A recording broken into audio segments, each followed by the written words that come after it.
5, 4, 3, 2, 1. It's Saturday, May 30th, 2026. Here's Jackie. Hello, my name is Jackie Geringer McDermott. This diary was written by Libby Wade.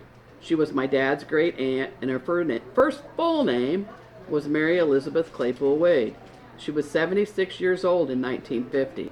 She lives in a house on East Oak Street in North English, Iowa, with her son, Russell Wade. Here is a picture of Lib with her great-granddaughter, Barbara Wade, standing in the front of the home of her son, Wayne Wade, on East Clark Street.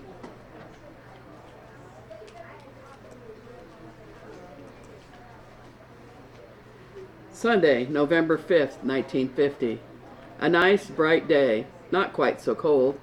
Russell went with Bruce to Crawfordsville today to see Harold Miller and what they have there in the lumber yard. Was home in time for dinner. Russell, or Taller Wade, is Lib's youngest son, and she lives in his house with him. He is shown in the center of this picture with his brothers, Wayne or Perky Wade, on the left, and Warren or Mike Wade on the right.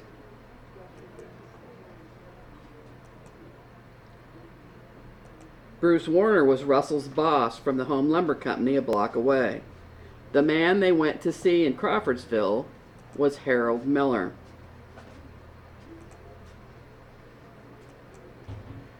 Harold Miller was named William Harold Miller, or Buck Miller. He graduated from North English High School and attended Iowa State University. He worked at the Home Lumber Company in North English from 1916 to 1932, when his family moved to Crawfordsville, where he owned the Home Lumber and Feed Company from 1932 to 1968. He is buried in the Brethren Cemetery at South English. His father, William Henry Miller, was a brother to Albert Miller, so Harold was a first cousin to Dr. L.A. Miller Sr., or Old Doc, as we called him. I am alone as usual. Cooked chicken, read a book. The fire alarm was blown about 11. Learned later that it was an old barn over on Mrs. Frank Owen's place. The house, too, was damaged by some of the fire and a lot of water. They took Mrs. Owen to the neighbors and then to Kaufman's. Mrs. Frank Owen was 89 years old and the grandmother of Jean Kaufman, the wife of Bill Kaufman. Jean and Bill Kaufman would soon become neighbors to Lib when they moved into the former W.C. Carson house across the street. Wayne was here this p.m. He had heard that Mrs. Owen was to go to some home tomorrow. A trash fire caused all the trouble. Young Doherty was there helping Mrs. Owen and had been burning trash. It was near Wayne Fancher's and not far from the schoolhouse. Fanchers were not at home. South English fire truck came to help too. Bill Doherty would have been who she was calling young Doherty. Bill would have been 16 years old and was the brother of one of my mom's best friends, Jeanette Doherty Nadley, and the uncle of my faithful listener, Jeff Nadley. I last saw Bill Doherty at the funeral of his sister Jeanette in 2025.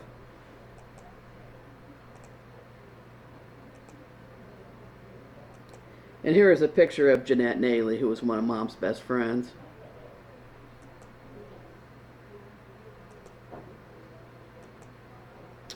Wayne Fancher, that lived near the fire, is second from right in this picture.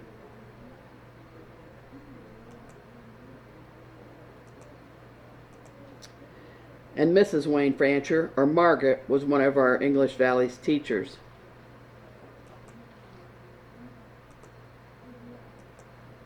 And here is the story from the North English Record. Fire destroys Owen Barn. At about 11 o'clock Saturday morning, fire engulfed the big barn at the home of Mrs. Lillian Owen on Piety Hill. Mrs. Owen was having some rubbish burned, and it was this small fire that set the barn ablaze. Before the fire department arrived, the barn was burning merrily. The high wind, blowing due north, had fired the entire backyard, and the flames were eating up the side of the house. Due to the heat from the burning barn, the firemen had a difficult time getting near the blazing house. They played streams of water on the house from a distance until the barn collapsed. They then went to work on the blazing house and had the fire out in a short time. Fire departments from Millersburg and South English also came to help fight the fire, which attracted a crowd of several hundred people. Burning embers from the fire fell on and around the Wayne Fancher home and the grade school building because of the extreme dryness of everything.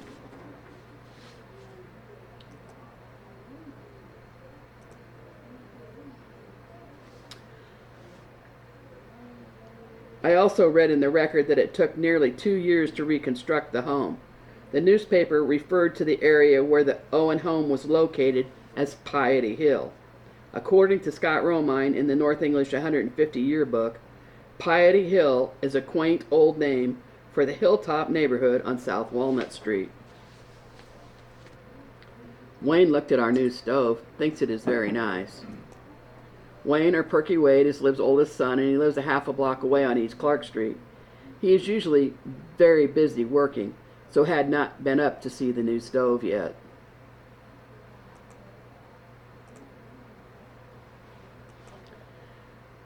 Bruce and Georgia are leaving for Kentucky in the morning. He will be gone 3 or 4 days. Bruce and his wife, Georgia Warner, were the parents of my faithful listener, Mary Warner Coonert from Oregon, and her sister, my classmate, the late Betsy Warner Pilkington. I wrote to Ida Welch, and now will write to Anna. Ida Welch was 75 years old and was the daughter of Daniel and Jane Welch. Ida was a neighbor/school friend of Lib's when she was living in the Yankee Point area as a child. Ida now lives in Omaha, Nebraska, and used to work at a grocery store. Her sister, Mary Welch Carter, in Washington State, is another of Lib's pen pals. Anna Cray is Lib's married daughter in Texas, shown here with her husband, Richard Cray. Anna gets a letter from her mother several times a week.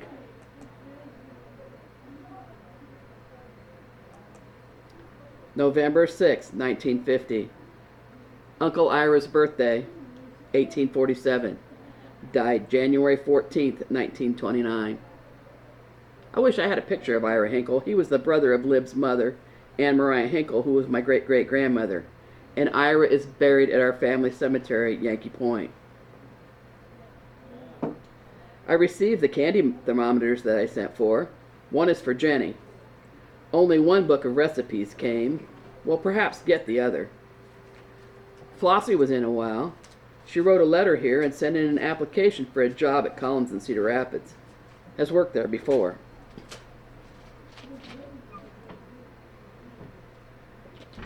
Flossie West was the granddaughter of Lib's cousin Wallace Claypool.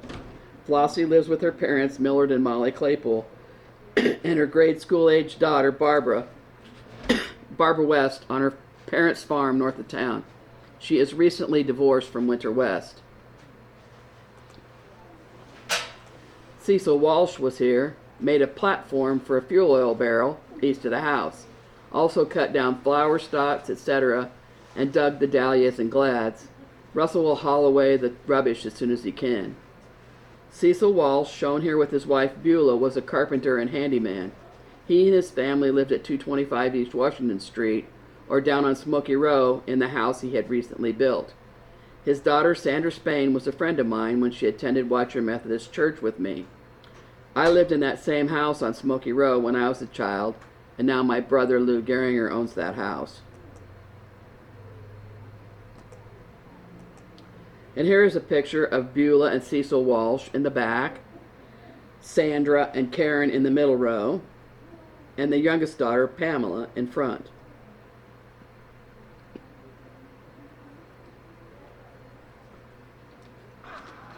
Taking the 70-year-old mixer bag, completely restoring it, and painting it green.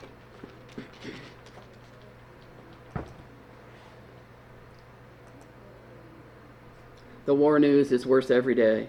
A lot of Chinese have joined the Koreans. It looks as if the whole world is to be involved. Lots of planes going over today. Election tomorrow and then the touch-off. Jenny is to go and bring Frida home this p.m. Claudia and Jimmy will stay in Hedrick a while with Frida's mother and sister. Jenny Wade is Lib's daughter-in-law, is married to Lib's oldest son, Wayne or Perky Wade.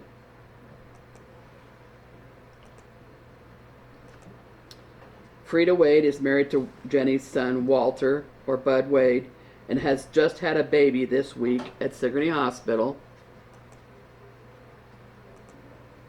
named John Edward Wade. The two other Wade children, who are Lib's great-grandchildren, are 3-year-old Claudia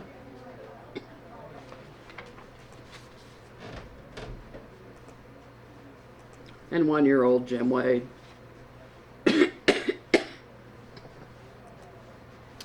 Mrs. Bauer carried the bulbs to the cellar for me.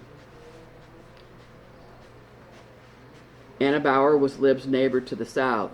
She was the great-grandmother of my faithful listener, Randy Bauer, from the class of 1972, and his siblings. Minnie Zilmer was here for a while.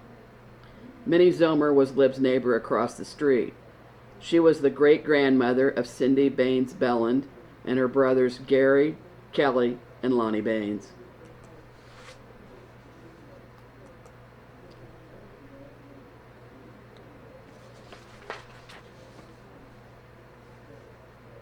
Maud came, and Ethel Lindsay stopped in a few minutes. She likes my new stove. Maud Claypool was a neighbor and friend, and married to Lib's nephew, Ray Claypool. Ethel Lindsay was 53 years old and a widow. Her maiden name was Carter, and she was a descendant of Jacob Carter. Her father was Francis Marion Carter. Which reminds me, I need to explain some history on the Carter family, because I have several listeners in the Carter families. The Carter family is the maternal side of my Grandma Bertha Geringer's family. Grandma Bertha's father was Arthur Benton Claypool, and her mother was Rosa Carter. The Carters and Claypools lived in the Yankee Point area north and east of North English. I will do a little story on the Carters next week. November 7th, 1950, Election Day, and a very important one with the war on and all. Rained a little during the night. Walks in street are wet. But I don't believe it was much. Bertha called, said Marvin is in the hospital, has trouble with his knee. It may be serious. Bertha Geringer is Lib's niece and my grandmother. She is on the right side in this picture.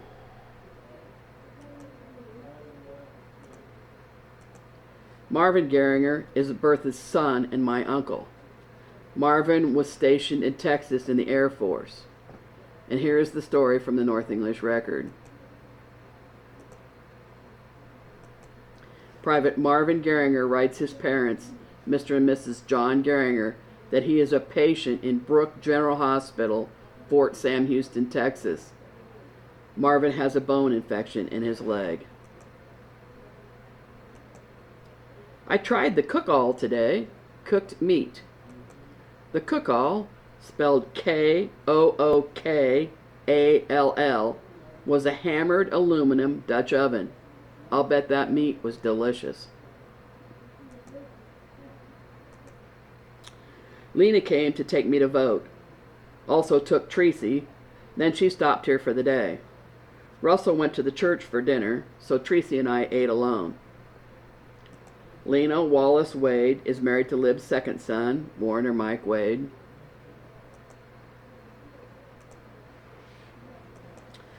Tracy Wallace is Lena's aunt, because Tracy was married to Lena's uncle, Frank Wallace. Tracy was my paternal great-grandmother because she was the mother of my grandpa, John Geringer. Stella came in the PM, had been to the church too. Stella Wallace, who I don't have a picture of, was the widow of Roy Wallace and was Lena's mother. Heard in the PM of the death of Elroy Hervey's mother, a car accident. Mr. Hervey was injured too. The others were John Axmere's. Didn't hear much more about it. Mrs. C. Hervey killed in a crash. A car crash 1 mile north of Keswick Tuesday afternoon resulted in the death of Mrs. Charles Hervey, 55. Mrs. Hervey was riding in the car driven by her husband when their car and one driven by John W. Axmere collided. Mrs. Hervey received a severed jugular vein and a punctured lung, which resulted in her death within a few minutes following the crash. Mr. Hervey was severely injured including a crushed chest. Mr. Axmere suffered injuries to his chest and one knee. Both men are in the Sigourney Hospital. Randy, the son of Rex Hervey, who was riding with his grandparents, was uninjured. Mrs. Hervey is the former Blanche Faree of North English. Mrs. Hervey is survived by her father, husband, and 3 sons, Rex of Keswick, Lloyd of Webster, and Elroy of North English.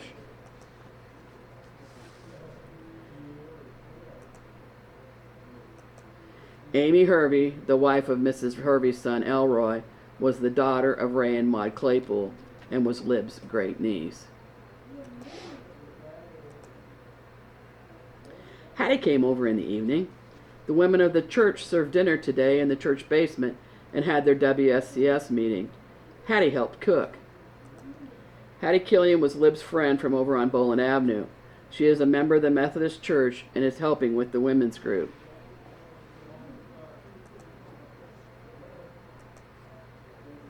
Bill Strasser came down. He and Russell went someplace in the truck. They took a lot of rubbish, cans, etc. from here, and were to go to Richard Strasser's for a piece of furniture. There wasn't citywide trash and recycling service in the 1950s, so the Wades would have been responsible for dumping their own trash. Bill Strasser was the brother of Richard Strasser. Richard Strasser was married to Hazel, and they were the great-grandparents of my friend Tina Widmer from Deep River. Here is a picture of Richard and Hazel Strasser. And here is a picture of their daughter, the late Shirley Wade, who was very much into genealogy and is probably responsible for these pictures being on the internet. November 8th, 1950. Cloudy and drizzling rain this morning. Elections seem to have gone to the Republicans in a good many places, Iowa especially. Millie was in a while. She is worrying about the water meters, the cost, etc. Her mother is not very well, has a cold and cough. Millie Knipper, who is Lib's 68-year-old widowed neighbor,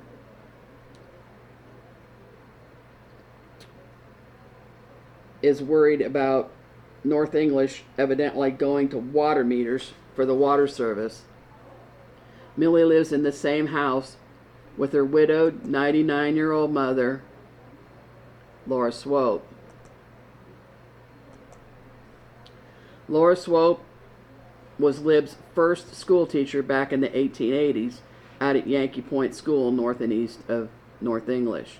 Millie is the main caretaker for her mother.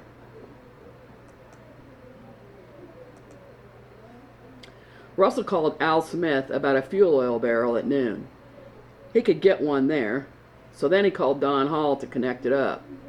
Then we had it filled and have fire this PM in both rooms. The fuel oil barrel filled, 84 gallons. Will sure be nice. No coal or soot or ashes. Colder weather predicted. Al Smith ran the Neoko station at the bottom of the hill on Main Street on the west side of the street, which was near where the present-day car wash stands. Neoko stood for North English Oil Company.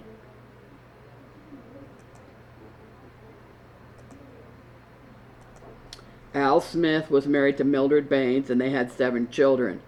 Al was also the very first cream hauler from North English. The Smith family left North English for Cedar Rapids in 1953.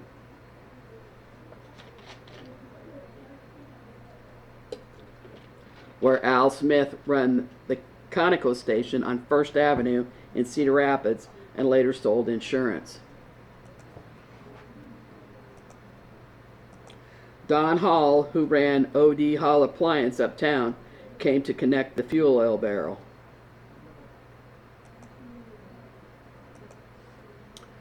Heard Maud tell about the accident of the Herveys. Mrs. Hervey died about 1 hour after the accident. Mr. Hervey is in Sigourney Hospital suffering from chest injuries and shock. Her father, Mr. Faree, was taken to the hospital today, nervous from the trouble. He has been ailing before, a light stroke a year or 2 ago. Jack Lavelle fell at Amana where he was working, about 10 feet from scaffolding, is at home, bruised but no broken bones. Jack Lavelle was 59 years old and had been married to Liv's friend Orlita Roller Lavelle, who was one of the sisters of Doris Reese, my junior high teacher. Lita passed away in 1947. Here is the story from the North English Record about Jack Lavelle falling. Jack Lavelle was painfully injured while at work at Amana Tuesday. Jack slipped and fell from a plank into a pit 8 feet deep. He received several fractured ribs and a fractured shoulder. He will have to wear a cast for some time. The layman's dinner is at the church tonight. Russell went. The Wades belong to the local Methodist church. A few snowflakes fell here in the PM, the first this year. Lots of snow some places in the state. Roads are slippery and dangerous at Atlantic. Lib gets her news from the radio. A lot of work goes on behind the scenes to keep the History Center operating.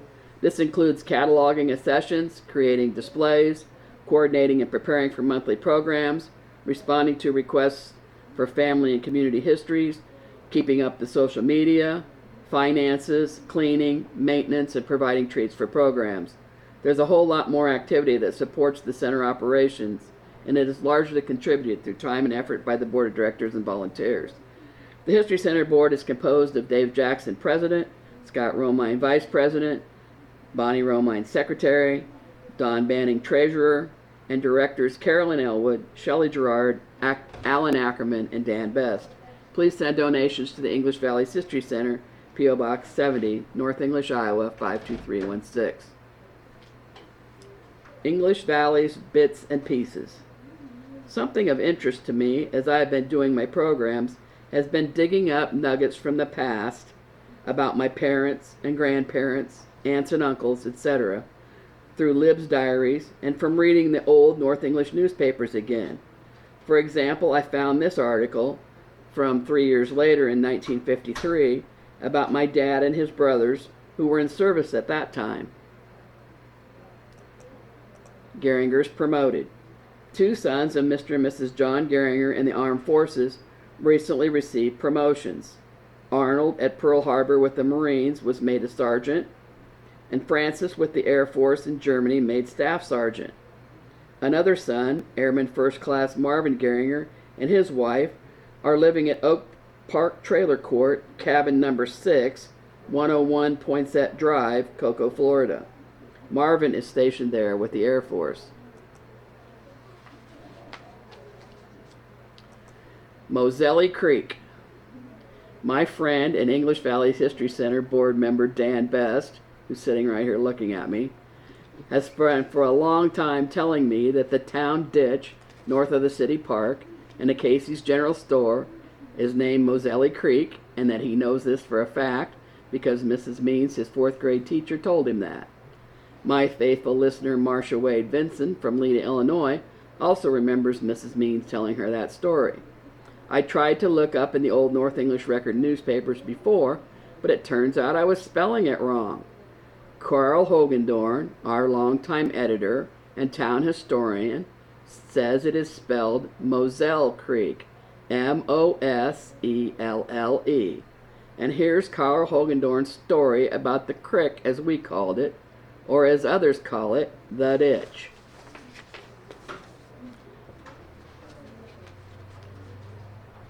So flows the river. Not being an old-timer around these parts, we recently referred to that body of water south of the depot as Moselle Creek.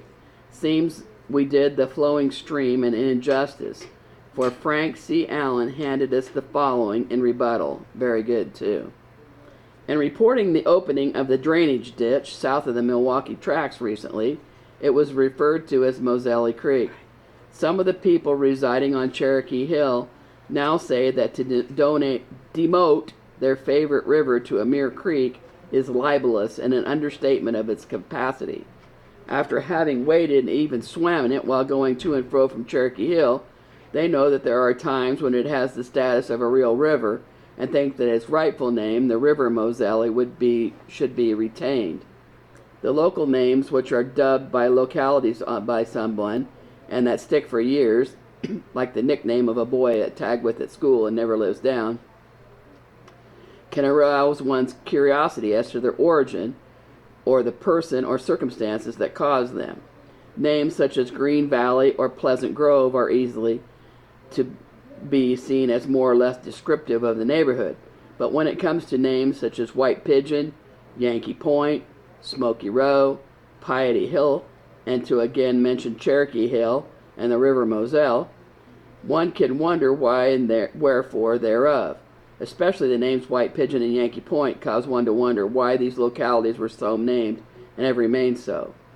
Now that cantankerous ditch has been deepened and straightened, it is hoped that it will flow on forever as the River Moselle without undue bother to the town and especially to the citizens living on Cherokee Hill. Now, Frank, you have me mighty interested in the origin of the names such as White Pigeon, Piety Hill, etc.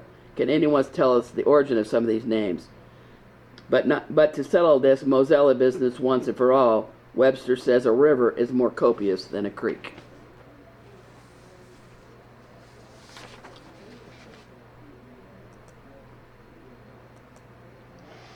And here's a picture of the ditch nowadays.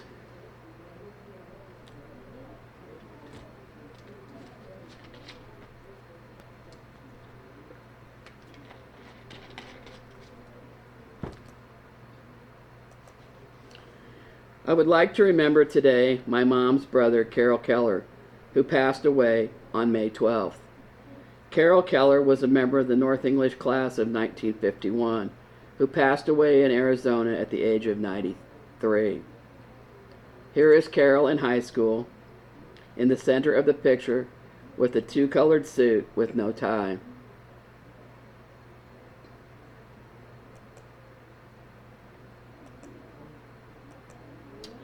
In this one, with his junior class, he is the second from the right in the back row. I noticed we do not have a 1951 yearbook from the North English High School, if one exists, and we also do not have a class composite from 1951.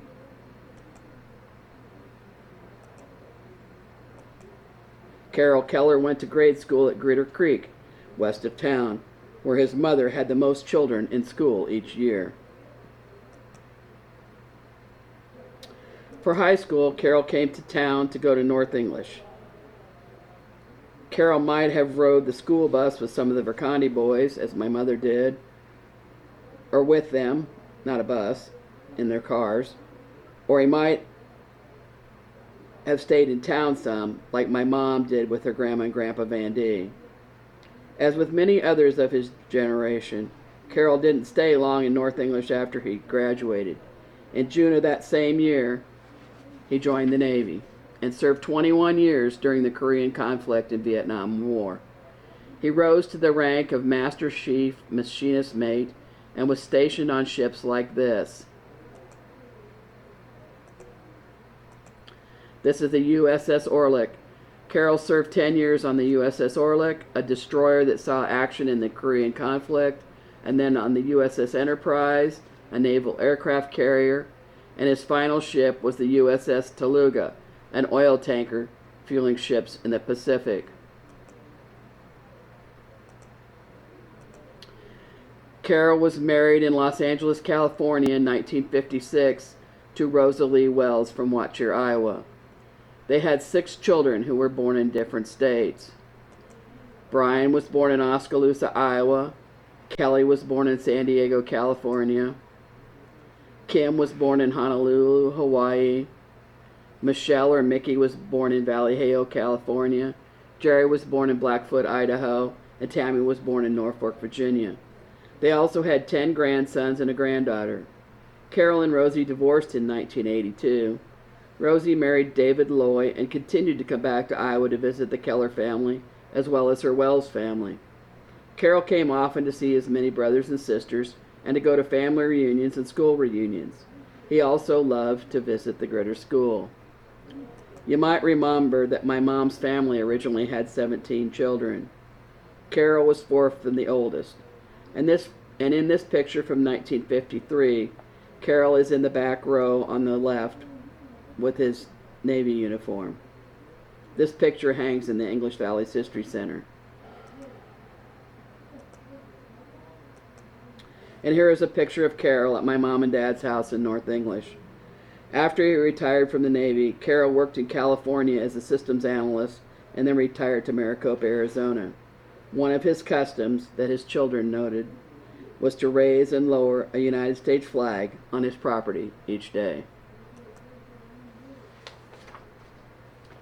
Correspondence. Mark Claypool from Sigourney said, "Jackie, what a wonderful week again, and safe travels to you." Vicki Johnson from California said, "The last time I was in North English, the family had arranged a reunion in a building on the opposite end of Main Street. After we moved to Cedar Rapids, I used to take the bus down to North English to visit my grandmother. Thank you for today's broadcast. I enjoyed it. Enjoy your mini vacations. I look forward to your return." Vicki is the granddaughter of Vic and Lucille Van Dyke.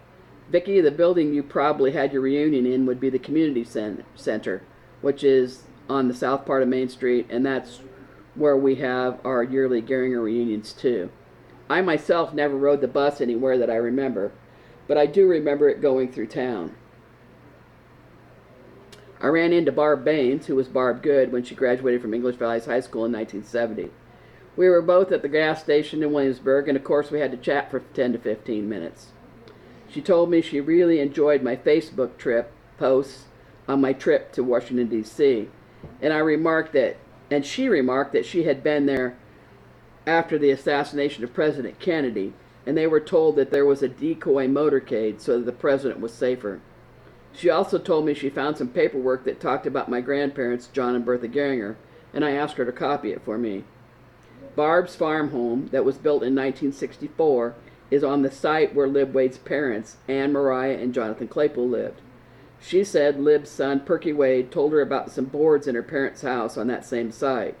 I said that Perky would know, as he also lived in the original house there with his grandparents and his mother, Lib Wade, when he was a child.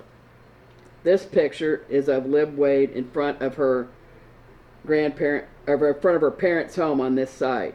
Her father, Jonathan Claypool, is on the left, and she's in the middle, and Perky's on the right, and Ann is the next one, and on the other side are Rosa Claypool, Daisy Claypool, and Henry Claypool. Jonathan and Mariah Claypool gave the land for the Yankee Point Cemetery, and Barbara's parents, Forrest and Maxine Good, also gave some more land for the cemetery. And a funny story Barb told me about when she and her husband, Ron Baines, from the class of 1967, were in Arizona this spring. Since it was already awfully hot, she decided not to go on the trail ride with the others and stayed back and watched my weekly broadcast on their Starlink connection. Her friend asked her what she was watching, and she said, "A program about the gossip from my hometown from a century ago."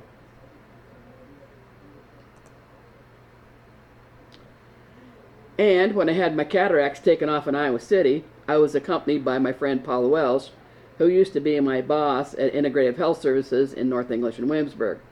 We both like to visit with the healthcare technicians we run across by asking the opening question, "Where are you from?"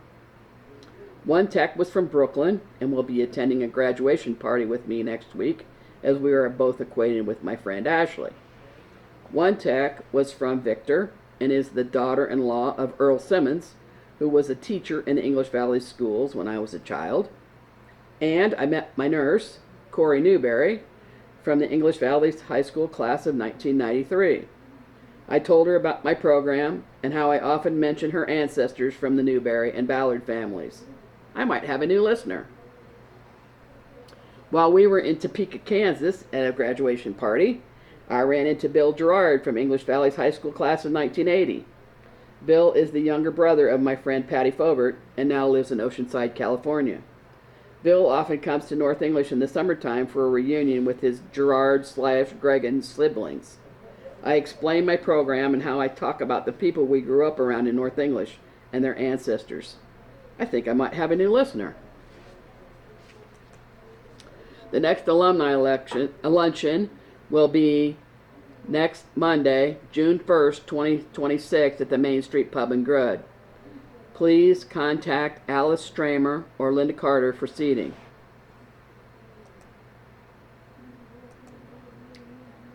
2026 programs.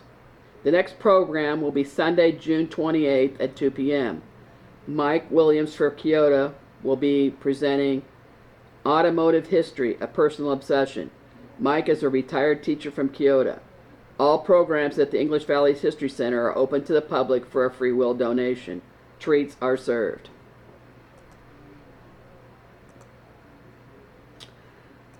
Our sympathies this week to the family of Russell Prandy from the North English High School class of 1959.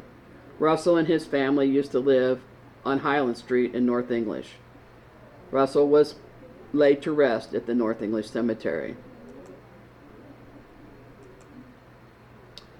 We also express our sympathies this week to the family of Ron Mahana from the English Valley class of 1966. His sons, Ryan and Kyle, along with their mother Gloria and the rest of Ron's family, were present at the History Center last Saturday to honor their father. Please see the link to Ron's obituary on the English Valley's History Center page. They have a page on Facebook. Ronald Curtis Mahana was the son of Curtis William or Bill Mahana and Gilma Carter Mahana, who ran Graham Hardware on Main Street in North English, along with his grandmother, Lorraine Graham. Ron was the older brother of Rodney Mahana, who was in my friendship group, and they both loved their Harley-Davidson motorcycles. Also laid to rest this week was Rita Smith. We send our sympathies to Rita's family. Rita's maiden name was Scanlon, and she was in the class of 1969 from English Valley's High School. And a shout out this week to Lynn Classic from the North English High School class of 1944, who just turned 100 years old. Lynn and his late wife Norma farmed in the North English area and are the parents of Vicky, Gary, and Tracy Kolosik. Lynn Kolosik was a World War II vet, and I especially enjoy looking for him each year on the Veterans Float in the North English Parade. Here is a picture of Lynn Kolosik when he was a member of the North English High School class of 1944.